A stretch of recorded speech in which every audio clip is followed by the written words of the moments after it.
just to brush over and say, ah, no man, it's a new South Africa, we must carry on. This needs to be dealt with. The issue of what is colored and what this means, and this ridiculous understanding of a people that are in themselves so extraordinarily diverse and very interesting, needs to be addressed. We need to speak about it. Because at the moment what we are is we are faceless. We don't really exist, you see. And we need to be able to look in a mirror and see ourselves very clearly. It doesn't, the other thing that compounds this is religion. When a colored person or so-called colored person is busy trying to find their roots, this is one of the things that for a lot of people, I think, not just for us, when you're tracing your family tree, people are very loath to mention the bastards in the family, and the mixing, and the this and the that. They want lovely straight lines, you see. But the roots don't fall like that, you know. So there's that, and the religious connotation of we can't talk about that. We're not allowed to. So you don't access with an openness the points of that make identity so diverse, that make identity interesting, because it doesn't matter whether you can follow a single line to your roots. What matters is that you know. That gives you the power to sit amongst people who are talking about their identity, to say, yeah, I have this grandmother, you know, from there and there. My grandfather had an affair with a woman from there, and this is what happened. To have knowledge of your history. That is the important thing. It doesn't matter who screwed who, when, what, where. What is important is that you have knowledge, that you can speak proudly and say, well, I know this about me. Because this is one of the major problems amongst us, is that we don't know. It's hidden, it's suppressed. Ngum could not be spoken Ngum is a Bushman language. It could not be spoken. There are people who still speak it, elders. It could not be spoken because it was prohibited. So the language that was then spoken was Afrikaans, it was learned. So kids would sit under tables and whisper their language to each other. If the boss said, no, you don't speak that in my house. And this is a story that I'm telling of an elder who actually told the story of a mother going to work in the kitchen and then them sitting under the table and having to whisper. I could go on forever, so I'm not going to stop now. I just want to pick up on some of what you said, but I think one of the things that frustrates me is, you know, some people saying that the old story that colored people don't have a culture. And maybe we don't have a unified culture, but there is such diversity in our heritage, as Khadija has explained. And, you know, when I look at my family photo albums, the one side is completely missing, but I had to go and look for it. But I can see there, yes, you know, there's Chinese, there's a little bit of white, there is Hotnot, so I'm proudly Hotnot now. And, you know, there's a range of different people that, you know, caused me to be who I am today, and that we need to be proud of it. And when I work with young people or gangsters, you know, you just see that they're just floating. There's no groundedness in history. They're not connected to anything in the past. And until we start finding out, learning about where we've come from, because it's not just Khoisan, it's not just your German ancestors that a lot of people, colored people, want to highlight. It's a very wide mix. And we've got, you know, to help people feel rooted in their identity so that we can move forward.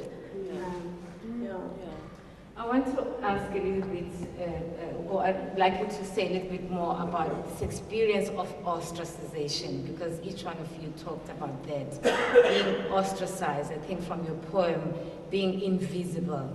And if you could just share a little bit more, what is that experience like of feeling invisible, of being invisible, of not being seen, being ostracized by your own, and then, you know, the invisibility out there in the world. Can you just, you know, elaborate on that? Maybe I start with you. Yeah. The ostracization, I mean, it's firstly, it's also something that doesn't get spoken about. In most families, yes, the darker-skinned child always bore the brunt of certain things. For me, growing up in Hanover Park was very uncomfortable. Walking down the street and being called boere or whitey,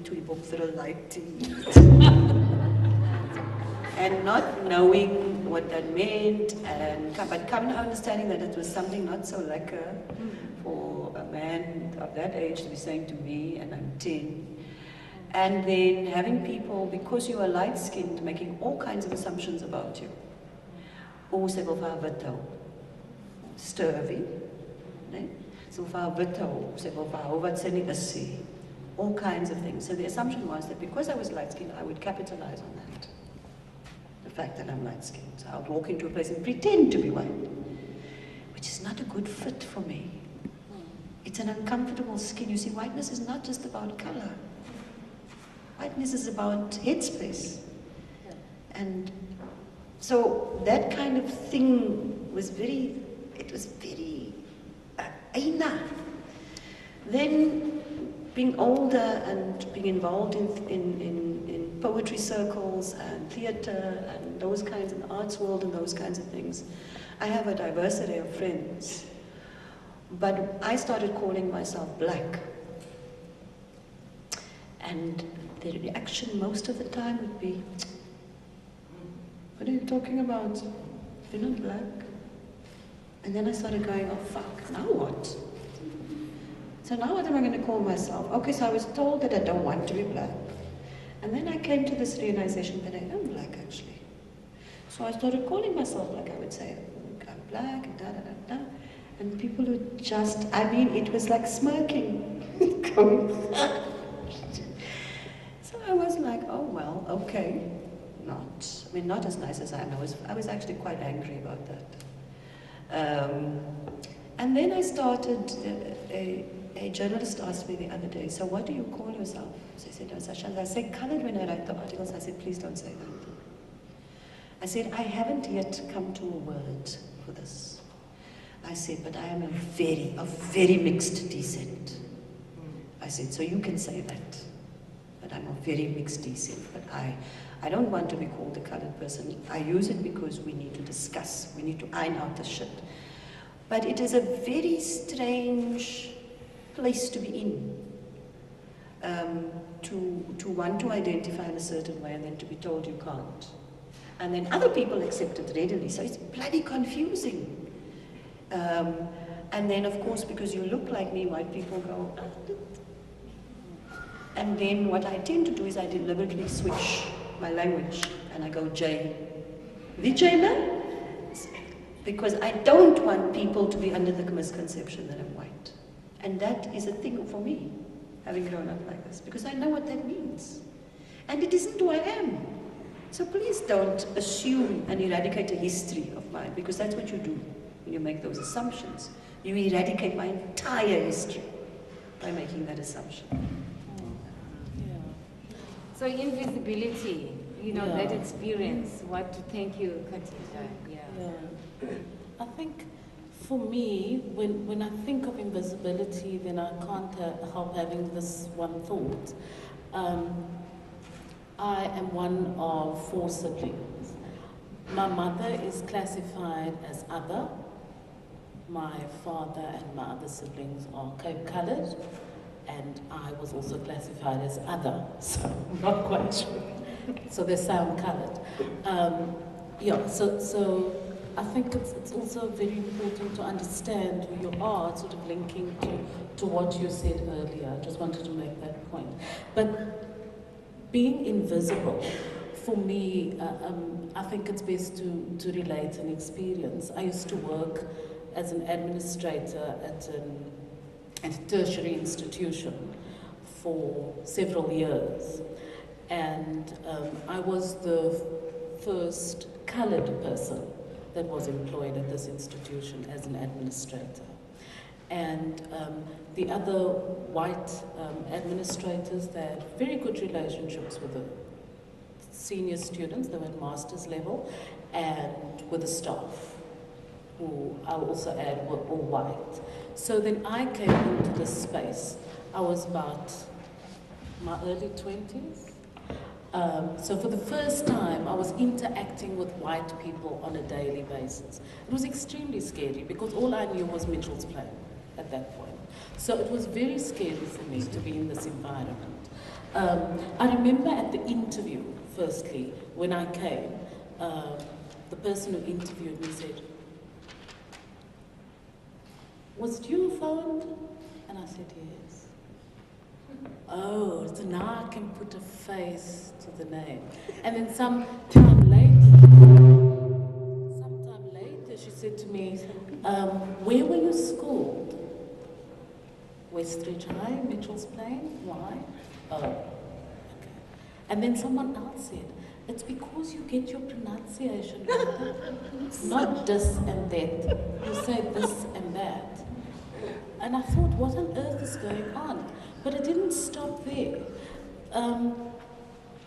Staff members would have conversations over my head. So I'd be sitting there and having a conversation with someone who is white, and then another white person entered the space, and they'd stop the conversation with me and they'd have this conversation, and I would be turning left to right. Am I still part of this conversation? But you're not doing that to other people. As I said, I was in my early 20s, and for the first time I was in this environment. So I didn't have the confidence, neither the vocabulary, to express what I was feeling. It was only when I was doing my master's that I wrote something about it, and how I felt at that time. But when I was in that space, I was there, yes, but when other people entered that space, were different to me, then I became completely invisible. I wasn't there.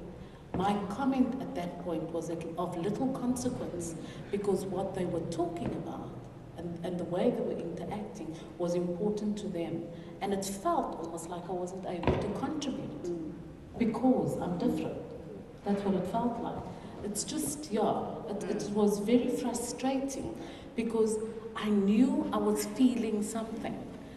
And this was in the 80s, so I know something isn't quite right. You can't name it. But I can't name it. And I can't, to explain it to someone, you have to set context, And this was a place where they were training psychologists. So I was horrified. I thought, not going to say a word because then there's something wrong with me. They locate the problem inside of me. I was laughing because it's so bloody familiar. I'm just like, there's so many variations of the same story. Because it's your problem. You brought it here. No, of course we don't do that. So how do you argue that? Yeah, and I mean, Deborah helped me survive